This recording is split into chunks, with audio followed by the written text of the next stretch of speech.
காரைக்கால் அம்மையார் நாயன்மார்களிலேயே ஒரே பெண் நாயனார் ஆவார்.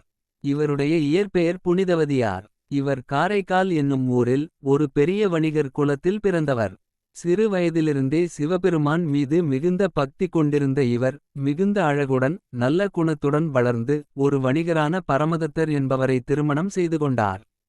புனிதவதியார் ஒரு நாள் தன் கணவர் கொடுத்தனுப்பிய மாம்பழங்களில் 2ஐ எடுத்து வைத்துவிட்டு மற்ற பழங்களைச் சமைப்பதற்காக எடுத்துச் சென்றார். அப்போது ஒரு சிவனடியார் பசியோடு வீட்டுக்கு வந்தார். உடனே புனிதவதியார் சமைக்க நேரமில்லாமல் அந்தச் சிவனடியாருக்கு தான் வைத்திருந்த ஒரு மாம்பழத்தையும் உணவையும் அன்புடன் பரிமாறினார். பிறகு கணவர் வீட்டுக்கு வந்ததும் சமைத்த உணவையும் மீதி இருந்த ஒரு மாம்பழத்தையும் கொடுத்தார். மாம்பழத்தின் சுவை பிடித்ததால் கணவர் முதலில் கொடுத்தனுப்பிய மற்ற மாம்பழம் எங்கே என்று கேட்டார். புனிதவதியார் பயந்து போய் அந்த மாம்பழம் இல்லை என்று சொல்லத் தயங்கி சிவபெருமானை மனமுருகி வேண்டினார். உடனே புனிதவதியார் கையில் ஒரு புதிய மாம்பழம் தோன்றியது. அதை எடுத்துக்கொண்டு போய் கணவரிடம் கொடுத்தார். அந்த பழத்தின் சுவை முதலில் இருந்த பழத்தை விட மிகவும் இனிமையாக இருந்தது. அது சாதாரண பழம் இல்லை என்று உணர்ந்த பரமதத்தர், இது உனக்கு எப்படி கிடைத்தது? இது தெய்வ சக்தி அல்லவா என்று கேட்டார்.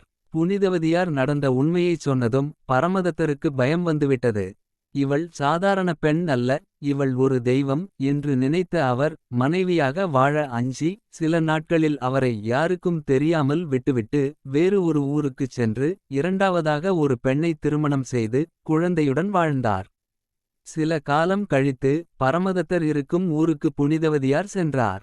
அங்கே உள்ள மக்கள் இவர்தான் பரமதத்தரின் முதல் மனைவி என்று கூறியபோது பரமதத்தர் நடுங்கிப் போய் தன் இரண்டாவது மனைவி குழந்தையுடன் வந்து புனிதவதியாரின் காலில் விழுந்து வணங்கினார்.